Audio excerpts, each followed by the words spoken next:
Hey, what's up, guys?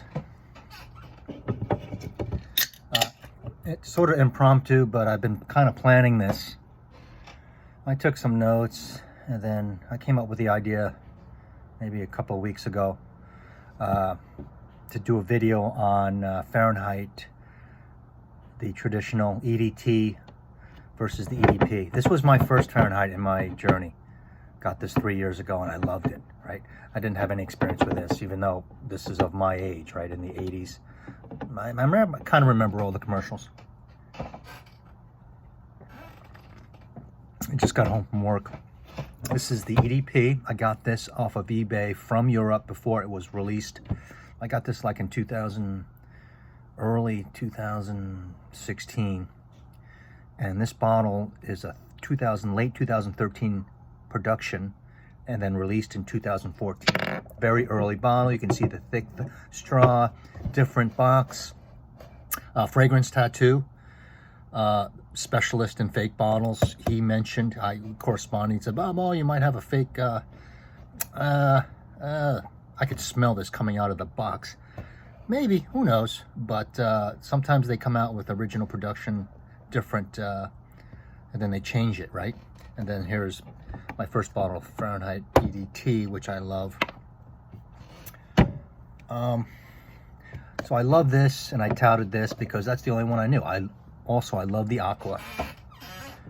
Love the aqua. Let's put that aside. But this is the best still. Cut to the chase. This is the best.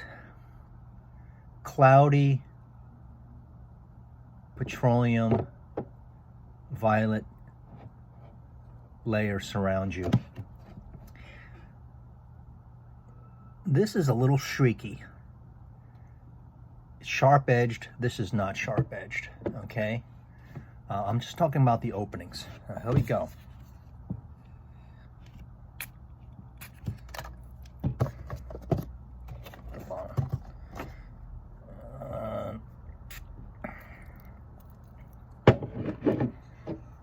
And here's the traditional gasoline, leather. That's what I get in here, a leather belt. I think it's more smooth. It's more rounder. The leather is fantastic. Okay, it doesn't have any edges. This has a lot of screechy, sharp edges in the beginning. The boozy is nice that comes in, the rum. Okay, and it's not too sweet. But this stuff, if I had to be highly critical, is a little too stringent, like detergent. You get a detergent kind of feeling. I do. Vanilla, I guess so, a little bit. It's a little confusing. It's a little confusing on what this is trying to do. And I have kind of a general statement about a lot of late things. They're trying to do too many things, right? I still like this, but I think I love this. It doesn't try to do too much. All right, billowy petroleum cloud around you, and that's what I like about the old classics. All right, they can just sit back and cruise. They don't try to do too much, is my point. I think it's understated. It proves its point. This screams out at you. When it dries down, it becomes more like this. And it calms down. Love the bottle. Like I said, I was partial, right? Because this was my first, and I said, "Oh, this is the best. This is the greatest." You know, believe me, this is strong. I think it lasts longer and projects more than this. This lasts, but this kind of maybe lasts longer, right? It makes sense. But let me tell you something that this seems more like an EDT to me. More projection, screams out. It's louder, sharper edges. This seems like the more subdued EDP. You know how we're used to the EDP being maybe more longevity and less projection these days in certain things like Sauvage and Bleu de Chanel, and then Dior Homme.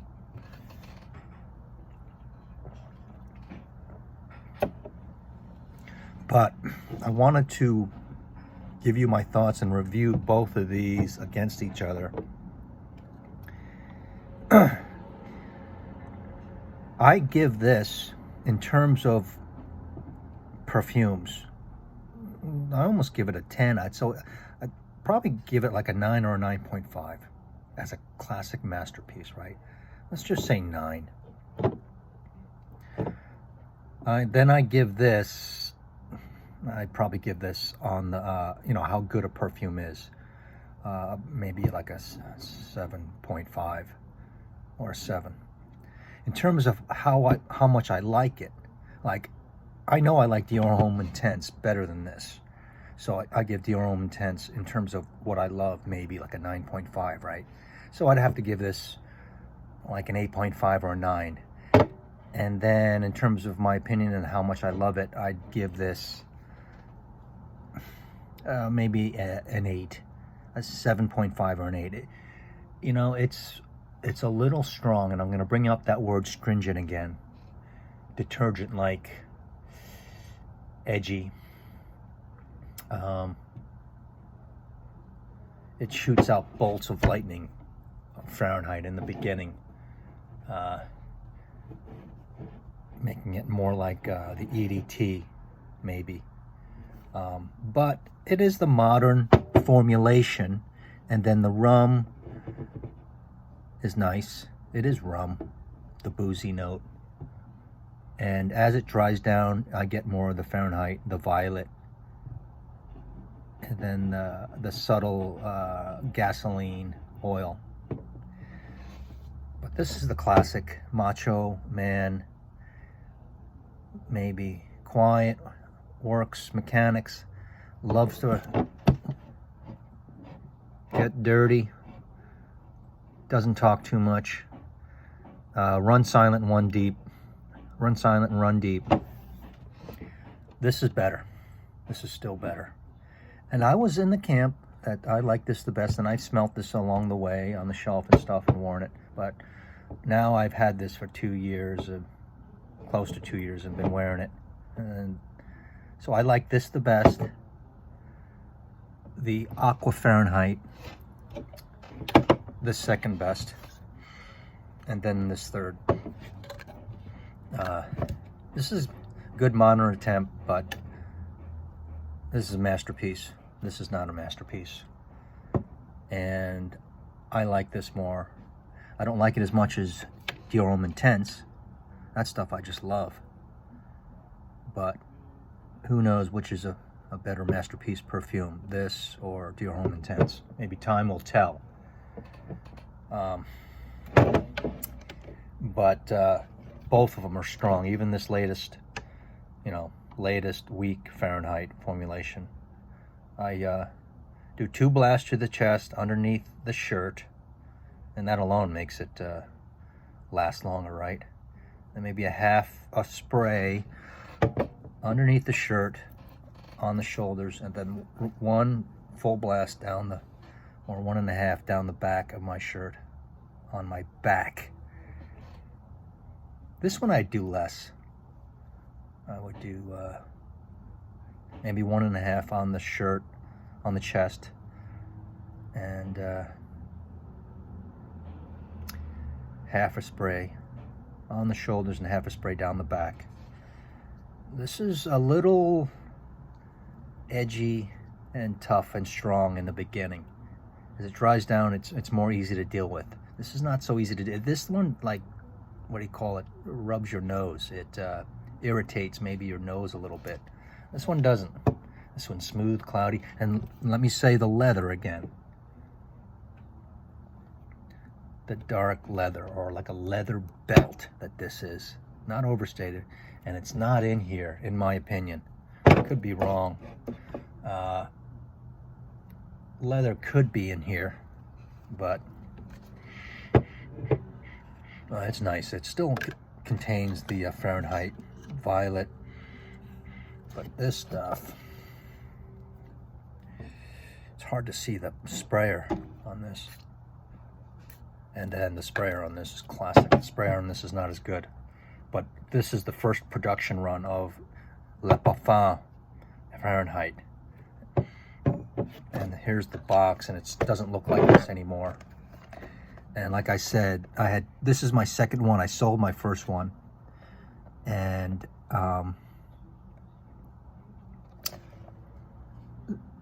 I bought two off the same buyer at different times. So, and this one I just bought like anywhere. And I still think this is good. Great. Here's my, and then maybe you saw my latest video of the 50 mil that I bought. I didn't even open yet, as a backup, which I probably won't need, but I got it at 40% off coupon. Like 50 whatever dollar, $56 minus 40%. 50 mil. This is 100 mil. But just for the bottle alone, just great. And that sucker focus. So 2014 production. I don't know about now. Probably the same. Who knows? Maybe even better. I don't know. But there's my shtick. Oh, the Fahrenheit's.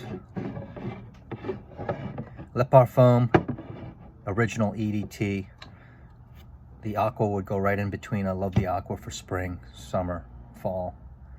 But I've been wearing this a little bit this winter. I got to get in my DHI too. So there's my take on one against the other. Like this the best, but you're partial, right? Because I got this first and I never had Fahrenheit before. So, oh, it's great. That's, this wins. This is still the best one. Classic, understated. I mean, totally original. Totally original back then and now.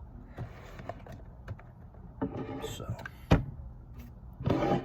hope that is somewhat entertaining to people in this day where a lot of Fahrenheit talk is out there on YouTube in the past 10 years, even more, 10, 12 years. So thanks for watching, and I got some plans for some other videos, and I appreciate you clicking on. And even if you don't love it and you just like it, you just got to have some Fahrenheit and just a smell. That's the EDT, my left hand. And so that'll make me, that's a little strong, the Le Parfum. It's a little sharp and edgy and like a tougher blend.